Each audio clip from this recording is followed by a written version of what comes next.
We notice a strange contrast in the way we move through our days. I see it in the person who commands the boardroom with absolute precision, but cannot find the strength to wash a single dish once the front door clicks shut. We observe this pattern where your professional life is a theater of high-stakes competence, while your private life feels like a slow-motion collapse. You are the one everyone relies on for the difficult projects and the tight deadlines.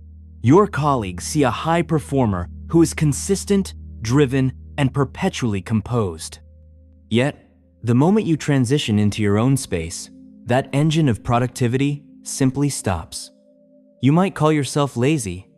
You might believe that your character is flawed, or that you are a fraud who is finally showing their true colors in the dark. But what if this isn't a lack of discipline at all? What if what you feel is actually a biological and psychological response to a deep form of isolation that work manages to hide? We should start by looking at this differently, with a perspective that is more observant and far kinder. You aren't lazy, you are likely emotionally compressed. High performance at work often functions as a mask that we wear to ensure social acceptance and safety. We perform because we fear that our authentic selves might be seen as odd or unworthy of connection. At work, the rules are clear and the rewards are tangible. Professional environments provide us with a specific social provision that psychologists call the reassurance of worth. This is the recognition of your competence and value by your peers and your superiors. For many of us, this external validation is the only thing keeping our sense of self from crumbling. We work harder to maintain this mask because the thought of losing that validation feels like a threat to our survival. The psychological mechanics behind this behavior are rooted in our earliest relationships. We all carry an internal working model of how connections should function. If you grew up with a caregiver who was inconsistent or emotionally unavailable, you likely developed an insecure attachment style. This means you learned early on that your presence, your needs, and your emotions might be a burden to others. To survive, you learned to contain these things. You learned that being useful or perfect was the safest way to receive love. This is why you are a high performer at work. The workplace is a structured environment where your usefulness is constantly measured and rewarded. It allows you to feel connected without the messy requirement of being truly seen. But this comes at a tremendous cost. We can think of this dynamic through the metaphor of the lighthouse tower. From the outside, the tower is a pillar of strength and a guide for everyone lost at sea. It produces a powerful, unwavering light that helps others navigate their own storms. People look at the light and think the tower is the most reliable thing in the world. But if you were to walk inside the stone walls of that tower, you would find it hollow and cold. The person living inside the tower is perpetually exhausted because they are spending all their fuel to keep that light spinning for others. When the sun goes down and the ships are safe, the keeper of the light has nothing left for themselves. They sit in the dark, surrounded by the cold stone, unable to even light a small candle for their own comfort. At home, you are the keeper of the tower, and the stone walls are your isolation. Internally, this experience feels like a constant state of shallowing. This is the subtle and often unconscious way we mute our emotional lives to keep pace with external demands. We put the hard things, our grief, our fears, our loneliness into a box and tuck them in the basement of our minds. The problem is that when we numb the hard feelings, we also lose access to joy. The same wiring that dulls our pain also flattens our delight. Life becomes a series of tasks to be completed rather than experiences to be lived. When you are at work, the adrenaline and the need for validation keep the engine running.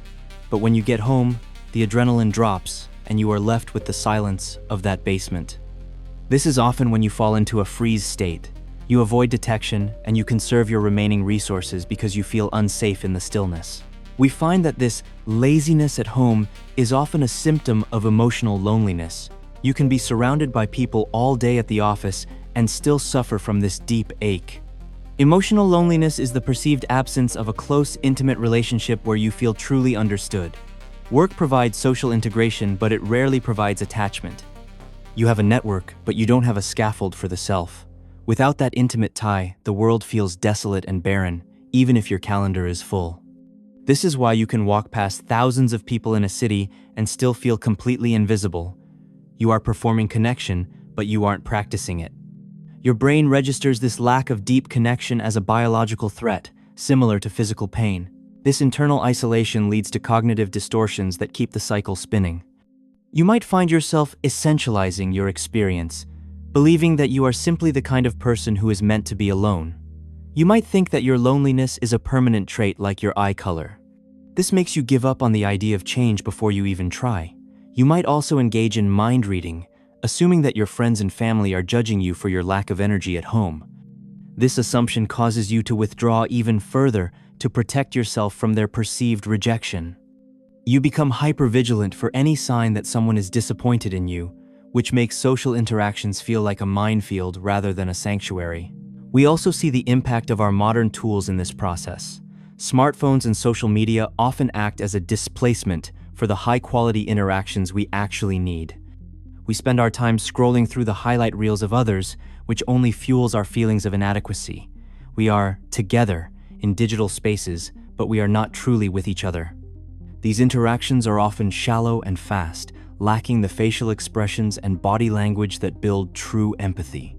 For a high performer, the digital world is another place to perform, another place to curate a perfect image, while the internal self remains hollow.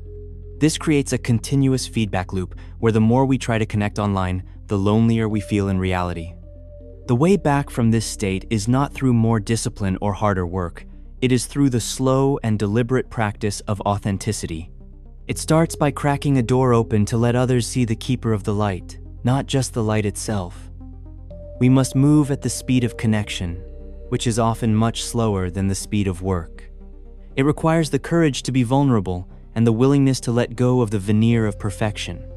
When we allow ourselves to be seen in our unproductive moments, we create the opportunity for a connection that is based on truth rather than performance. This is the fundamental end in itself, not another task to be mastered, but a state of being to be nurtured. To begin shifting these patterns, we can adopt 3 specific mechanical habits that focus on changing our internal state and our external interactions. First, we should practice what I call vulnerable disclosure. This is a mechanical habit of sharing one small, non-professional truth with someone in your circle every day. It doesn't have to be a major trauma. It could be as simple as telling a friend that you felt overwhelmed by a small task or that you really enjoyed a specific song. The goal is to prioritize sharing events that convey personal feelings rather than just competence. This triggers the release of oxytocin, which is a direct antidote to the stress hormone cortisol. By doing this, you are teaching your brain that it is safe to be seen without the high-performance mask. You are building a bridge based on your common humanity rather than your professional utility.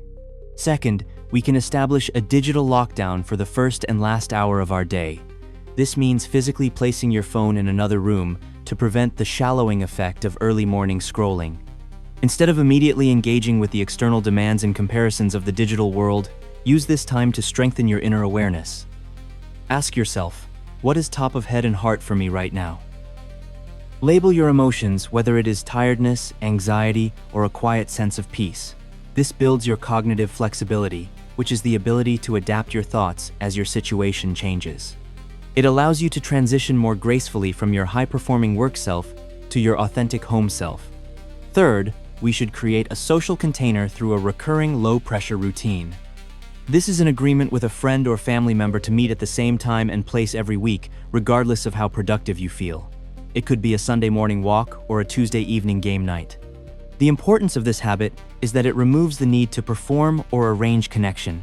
You show up because you show up. This provides a reliable alliance, which is a fundamental social provision that reduces the ache of loneliness. It creates the 50 to 200 hours of shared time necessary for an acquaintance to become a true, intimate friend. We must remember that your laziness is likely just the stone walls of your tower trying to protect you.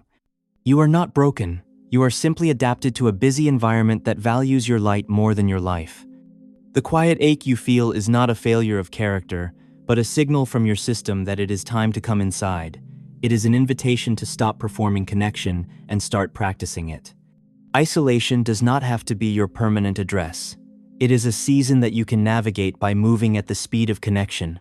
One breath, one conversation, one door cracked open. That is where the return to yourself begins.